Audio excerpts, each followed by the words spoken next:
ఓం సాయిరామ్. ఈరోజు సాయి స్ఫూర్తిలో ఏమీ దాచుకోని బాబా ఏమైనా ఇవ్వగలరు. బాబా అనుగ్రహంతోనే మనం ఇంత సంతోషంగా ఉన్నాం.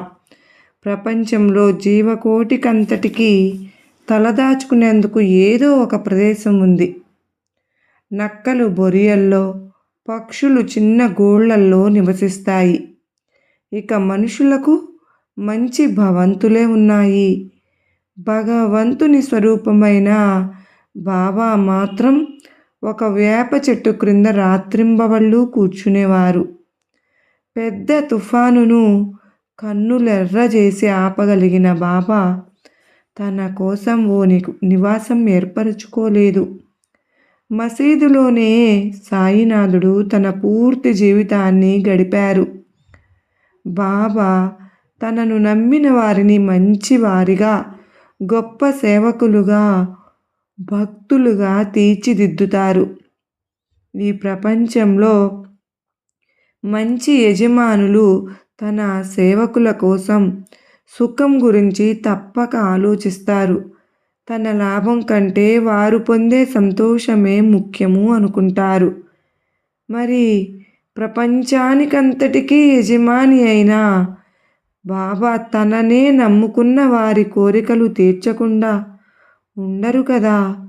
బాయిజాబాయి బాబాను వెతుక్కుంటూ వచ్చి భోజనం పెట్టేది.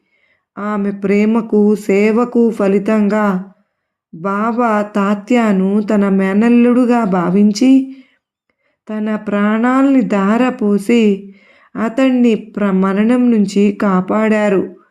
బాబా తన భక్తుల కోసం చివరకు తన ప్రాణాల్ని కూడా దాచుకోరు అన్నది జగమెరిగిన సత్యం. బాబాయే దిక్కు అనుకున్న వారికి చక్కని సౌకర్యాలు సమకూర్చి సత్పథంలో నడిచేలా చేస్తారు.